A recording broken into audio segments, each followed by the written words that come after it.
사도 바울의 마지막 권면에 대해서 말씀드리겠습니다. 오늘 사도 바울이 빌립보서 4장 1절부터 9절에서 세 번째 그 권면에 대해서 말씀드립니다. 1절부터 3절까지 말씀드렸고요. 4절부터 7절까지 말씀드렸고, 그 다음에 오늘 마지막 사도 바울의 권면인 8절과 9절에 대해서 말씀 증거하겠습니다. 자, 우리가 세상을 살면서 보면은 사건과 사고가 발생되고 또 그것을 직면하고 그랬을 때에 그 상황과 현상을 어떻게 볼 것이냐는 겁니다. 여러분, 내가 사건과 사고를 직면하고 당하기도 하고 가해하기도 하지요. 또 어떤 일이 일어났을 때 그 일을 어떻게 내가 볼 것이냐 하는 겁니다. 이 시선에 따라서 상당히 달라지기 때문에 그렇습니다. 똑같은 현상을 보고 우리가 여당과 야당이 다르게 평가하지 않습니까? 그런 식으로 우리가 똑같은 상황을 보고 크리스찬과 넌 크리스찬이 어떻게 평가하느냐 하는 겁니다. 여러분, 대부분 크리스찬들은 상황이 있을 때 그 상황을 부정보다는 긍정으로 봅니다. 반대보다는 찬성으로 보고요. 손해보다는 유익하게 그 사건을 해석합니다. 그렇지 않습니까? 어려운 상황이 있다 하더라도 그 상황 너머를 바라보고 기쁨으로 맞이하지요. 우리가 그렇지 않고 세상 사람들은 그 현상에만 집중하기 때문에 좌절과 절망합니다. 그래서 우리 크리스찬들은 부정보다는 긍정으로 어떤 사건을 보고 해석하고 그거에 대처해 나갑니다. 그런데 간혹 우리는 다르게 평가하고 다르게 대처할 때가 있습니다. 그것이 뭐냐면 피하와 친소 관계입니다. 피하라는 것은 적과 우군과 아군을 얘기합니다. 저 사람은 적이고 이 사람은 내 편이다 라고 생각해서 적은 무조건 좋아하더라도 싫다는 거죠. 반대입니다. 반대를 위한 반대하지요. 그 다음에 친소관계는 나와 가깝냐 뭐냐에 따라서 하는 겁니다. 세상 사람들은 피하와 친소관계에 대해서 합리적이라든지 이론적인 어떤 논리적인 그런 평가보다는 이 피하나 친소관계에 대해서 더 현상을 평가하고 대처합니다. 그러나 우리 크리스찬들은 정말로 피하와 친소보다는 하나님의 생각이 어떻냐 하는 거죠. 올바른 진리가 뭐냐 하는 거죠. 그것에 대해서 우리는 마음을 열고 관점을 바꿔야 된다는 겁니다. 진리가 뭐냐 하는 거죠. 여러분, 요한복음 14장 6절에 보면은 예수님께서 말씀하신 내가 곧 길이요 진리요 생명이다라고 얘기하죠. 진리는 예수님이죠. 그리고 요한복음 17장 17절에 보더라도 아버지의 말씀이 진리다라는 겁니다. 성경이 진리라는 거죠. 그런데 세상 사람들은 그렇게 생각지 않지요. 또 우리도 크리스찬 이 경계를 벗어나 가지고 세상적으로도 진리가 있다라고도 얘기할 수 있죠. 여러분, 덕이라든지 인이라든지 사랑이라든지 사랑은 성경에서도 많이 말씀합니다만은 이 외에 그런 우리가 인생에서 지켜야 될 것들이 있다라고 이야기합니다. 여러분, 1세기의 유명한 순교자 저스틴이라는 사람은 모든 지역에 있는 사람들이 올바르게 말한 진리는 다 우리 거라는 거죠. 크리스찬들이 좀 포용성을 가져야 된다라고 이야기합니다. 우리 안에서만 있는 게 아니라 조금 범위를 넓혀가지고 세상 사람들의 진리를 받아들일 필요가 있다라는 겁니다. 그렇다면은 종교적인 다원주의를 얘기하냐 하면 그것은 아닙니다. 뭐냐면 디모데전서 2장 5절에 하나님은 한 분이고 또 하나님과 사람 사이의 중보자도 한 분이시니 곧 사람이신 그리스도 예수라. 우리는 본질은 유지하지만은 그 본질 외 것은 다른 것들을 포용할 줄 알아야 된다는 거지요. 예수님이 중보자라는 것은 잊지 말고, 또 사도행전 4장 12절에 보면은 우리가 예수님만이 구원할 수 있다, 천하 만민 중에 구원자의 다른 이름을 주지 않았다라고 나오지요.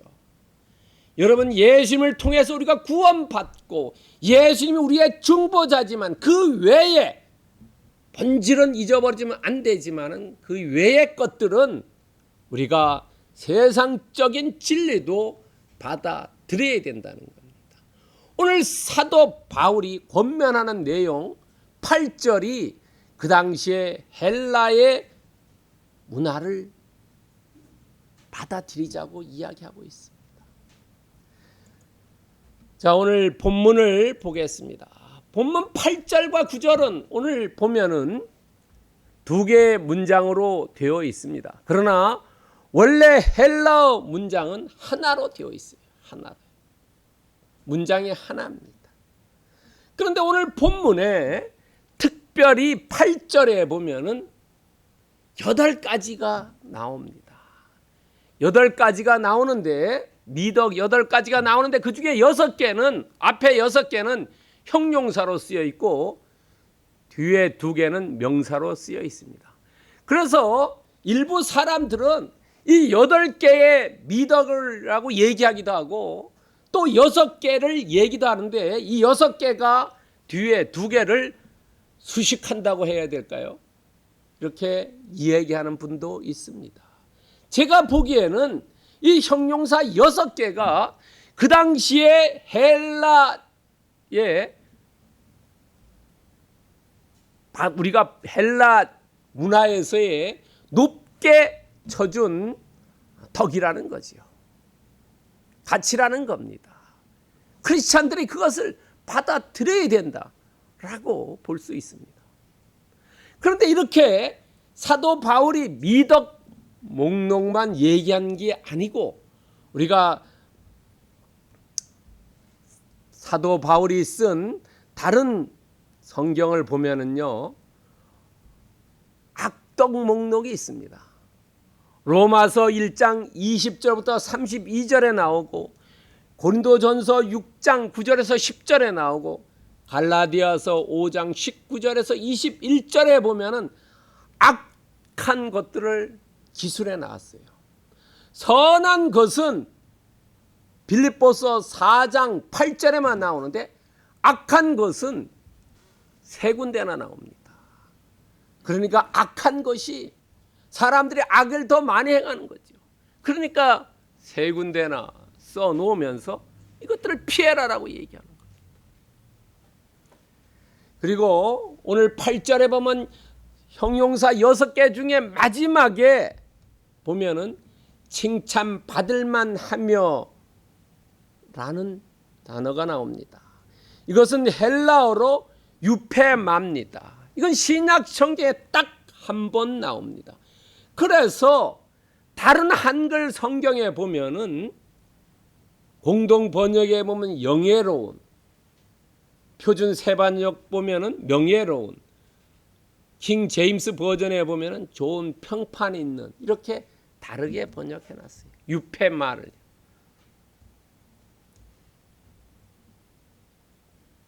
그리고 이 6개의 마지막 다음에 2개의 명사가 나옵니다. 첫 번째 명사는 덕입니다. 그것은 헬라어로 아레텐데요.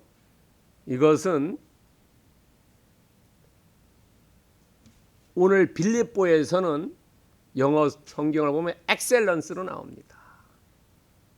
그런데 이 헬라어 아레테는 다른 성경, 그러니까 베드로전서와 베드로후서, 베드로전서 2장 9절과 베드로후서 1장 3절에 보면은 거기는 또 덕으로 번역해놨는데 거기는 영어 성경 보면 버처로 나와 있어요. 버처요. 덕으로 그대로 나와 있습니다. 그런데 오늘 본문은 제가 보기에는 덕보다는 탁월함으로 번역을 해야지 더 문맥적으로 맞는 거라고 생각됩니다.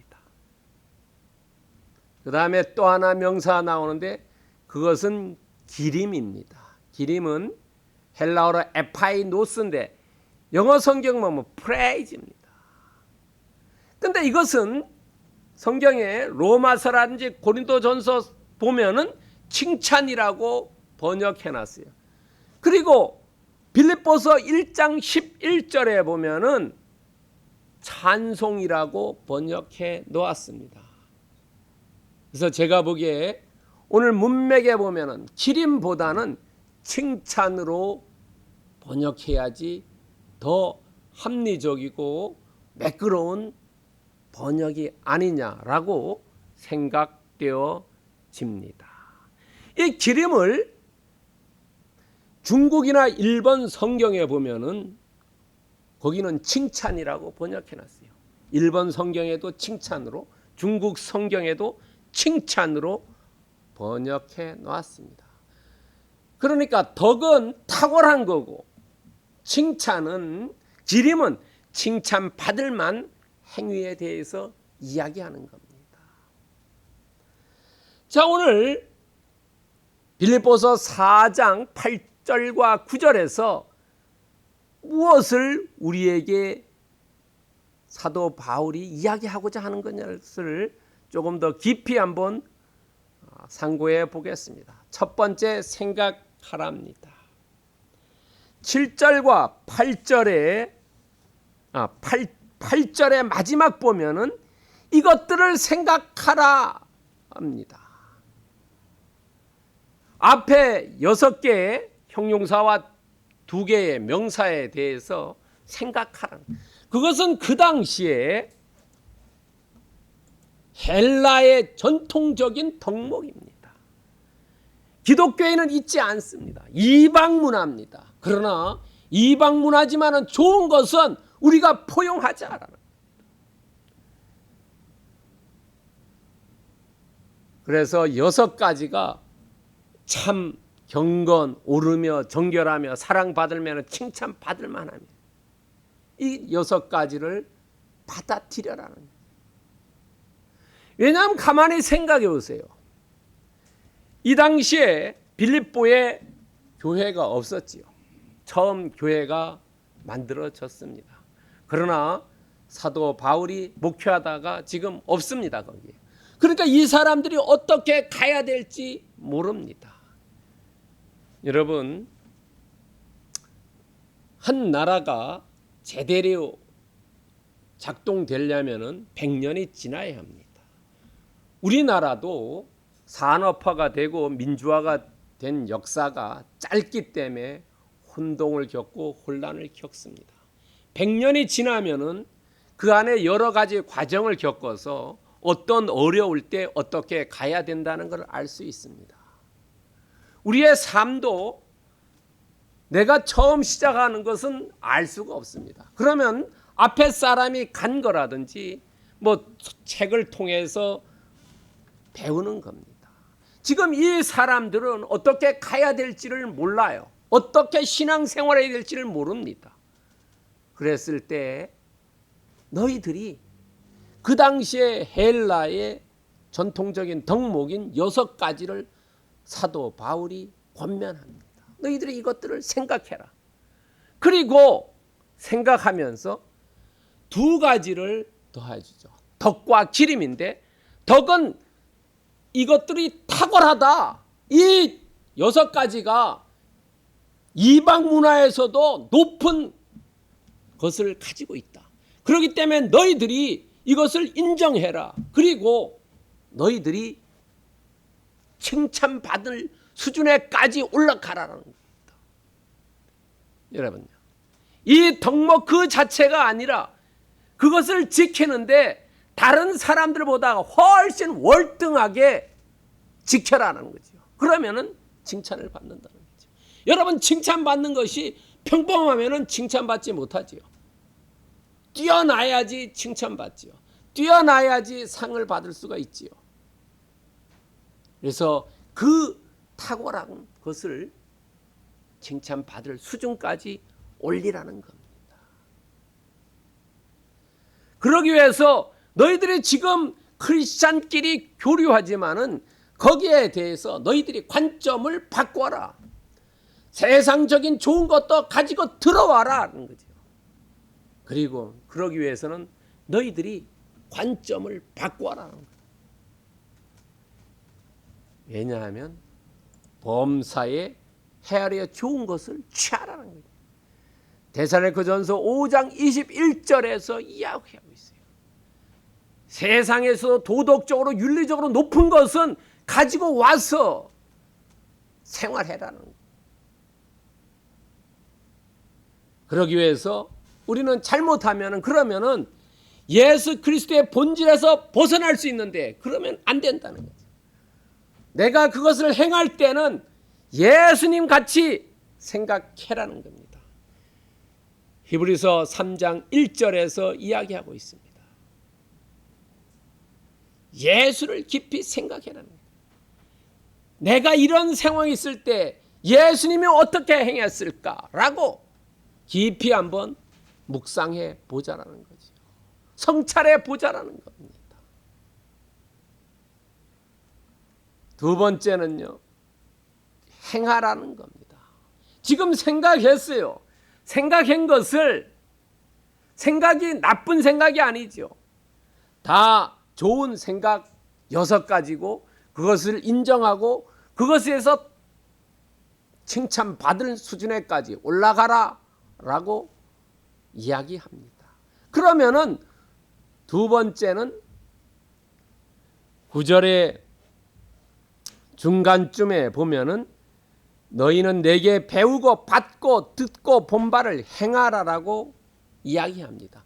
행하라는 것은 실천을 이야기합니다. 여러분, 사변적인 것이 아니라 생각만 하는 것이 아니라 실제로 손발로 움직여서 행해라는 겁니다. 여기서 사도 바울이 자기 수련 방식을 제시하고 있습니다. 생각한 것을 어떻게 너 스스로 수련하느냐 하는 거죠. 그것은 두 가지로 나누어서 이야기합니다.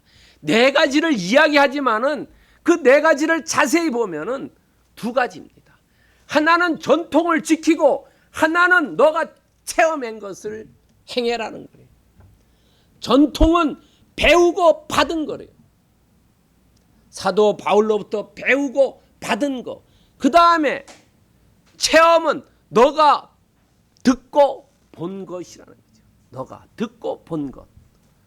그러니까 전통과 체험 두 가지를 자기 수련 방식으로 제시하고 있습니다.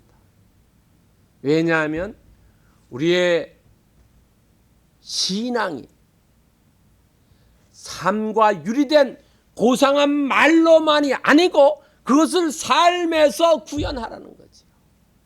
언행일치의 신행일치의 삶을 살으라는 겁니다. 여러분, 대부분 사람들이 말로는 그럴듯하게 합니다. 말이 천냥빚도 말로 갚는다는 이야기도 있습니다만은 실제로 말하고 그것을 행할 때 그 사람의 인격이 나타나고 그 사람을 따르는 겁니다. 여러분, 지도자가 말은 이렇게 해놓고 행동을 따르게 하면 그 사람은 그 순간부터 사람들이 믿지 않고 신뢰하지 않지요. 지도자의 자리에서 내려와야 된다는 거죠. 왜냐하면 잘못하면 밑에 사람들이 어떻게 할지 몰라서 우왕좌왕하고 다 망한다는 거죠. 신앙도 말한 것과 행한 것이 일치가 되어야 된다는 거예요. 이것이 사도 바울이 빌립보 교회의 성도들에게는 행하라는 겁니다. 행하라는 것은 영어 성경 보면 두가 아니라 practice입니다. practice. 삶에 구현하라는 거예요. 삶의 구현.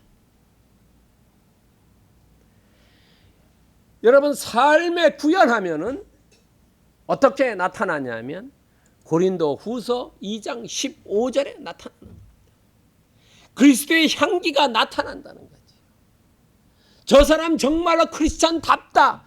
라는 것은 성경의 말씀을 그대로 삶을 사는 거죠.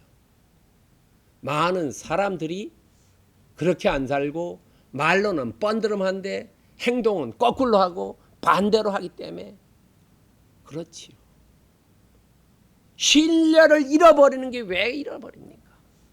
말과 행동이 다르기 때문에 그렇죠.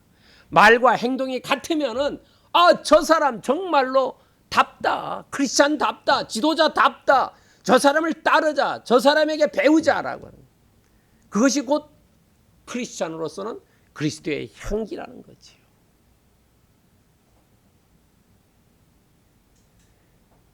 그리고 마태복음 7장 24절에 보면 예수님께서 말씀하셨어요. 예수님의 말을 듣고 행하는 자는 지혜로운 사람이라는 거예요. 언행일치가 되는 사람이 지혜로운 사람이라는 거예요. 말만 뻔드름이 하고 행동이 따르지 않는 사람은 그 사람은 우둔한 사람이라는 거죠.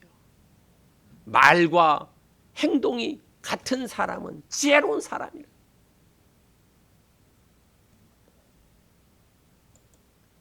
세 번째는 9절의 하반절입니다. 계시리라. 계시리라는 것은 동제입니다. 동제를 한글로 하면은 좀 이해가 안 될 것 같아서 한문으로 써놨습니다. 함께 계신다는 겁니다. 여러분 생각하고 실천하면은 삶이 변화가 일어나고 그 변화된 삶이 향상이 되고 우리의 삶이 고상하게 그리스도의 향기를 나타낸다는 거지요. 그러기 위해서 우리는 8절에서 좋은 생각들로 내 생각을 채워야 된다는 거지요. 부정보다는 긍정으로 채워야 된다는 거지요. 똑같은 사물을 보고 긍정적으로 생각하는 사람이 있고 부정으로 생각하는 사람이 있어요. 긍정으로 생각하는 것이 훨씬 영육의 득이 된다는 거지요. 좋은 생각들로 채워라. 그리고 절대적인 가르침을 실천하는 거죠. 우리가 좋은 생각을 그것을 실천하는 거죠. 그럴 때 평강의 하나님이 함께 하신다는 겁니다. 여러분 생각해 보세요. 내가 밤에 밤잠을 못 자고 번민하고 괴로워할 때가 언제나 말과 행동이 일치하지 않았을 때 번민하고 괴로워한다, 고민하는 거지요. 내가 양심에 찔리지 않으면은 번민하고 고민하고 할 필요가 없지요. 괴로워할 필요가 없지요. 좋은 것을 생각하고 그대로 행할 때 평강의 하나님이 내 마음에 오신다는 겁니다. 여러분 요한복음 20장 19절에 보면 예수님이 부활 이후 첫 번째 오셔서 뭐라고 하셨어요?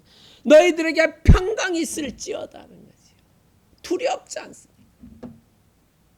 두려워서 다 문 걸어 잠그고 있었죠. 그렇지만 그때에 예수님께서 오셔서 너에게 평강이 있을지어다.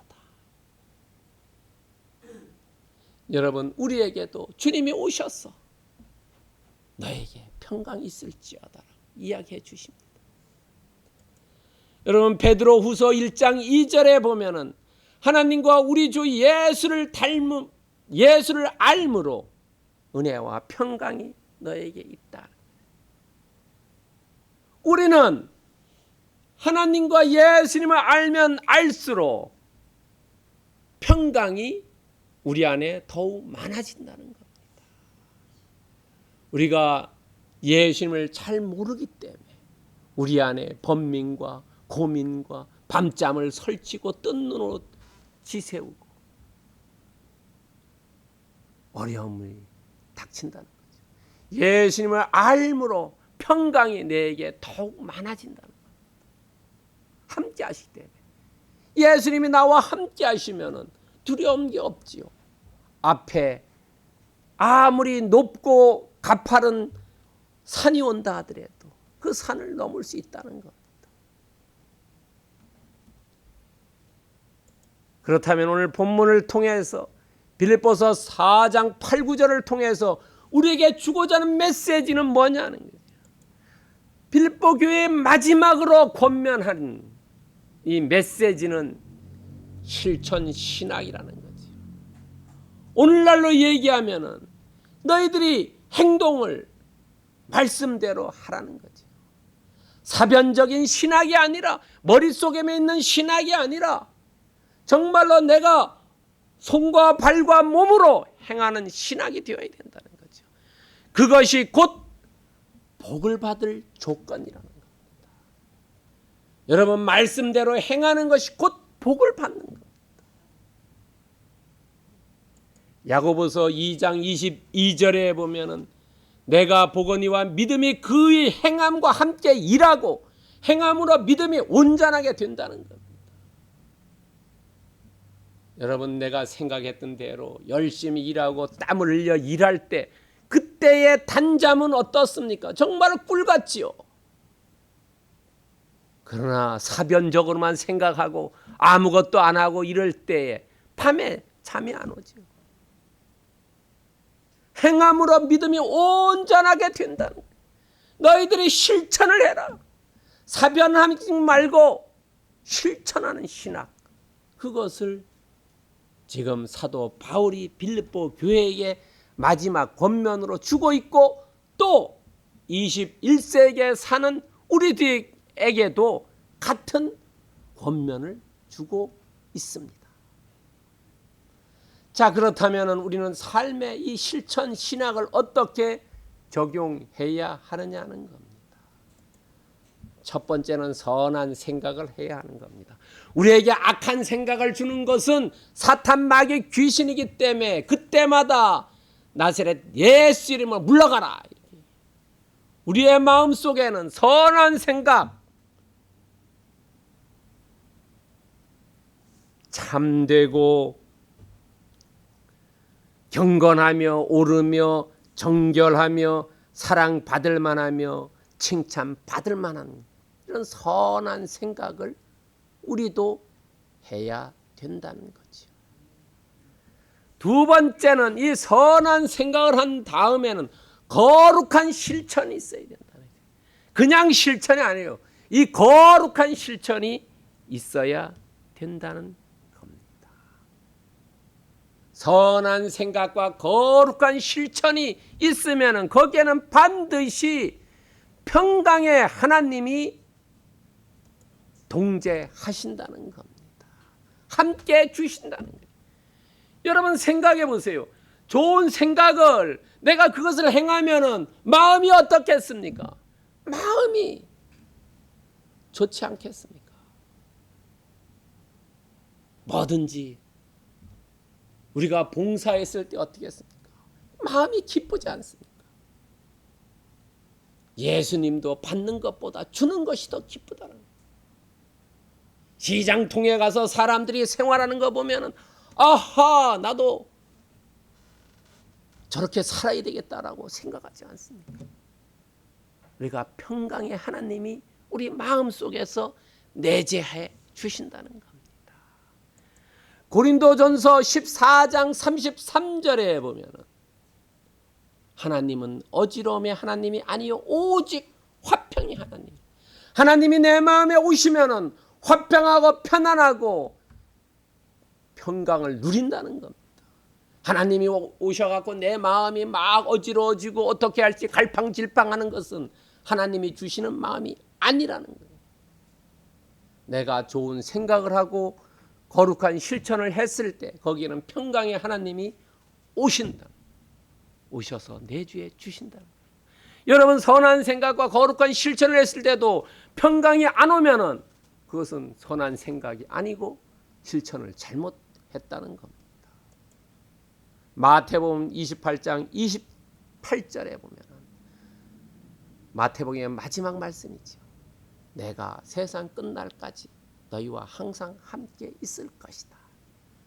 우리 마음속에 선한 생각과 그것을 거룩한 실천을 하면은 주님께서 이 땅에서 너와 항상 함께 주시겠다는 겁니다. 그러나 우리가 역으로 얘기하면 선한 생각하지 않고 악한 생각을 하고 실천하지 않고 사변적으로만 나가기만 하면 주님께서 함께 해주시지 않겠다는 거지요. 오늘 예배에 나온 모든 분들은 선한 생각과 거룩한 실천을 통해서 일생을 평강의 하나님과 함께 하시기를 예수 그리스도의 이름으로 축원드립니다.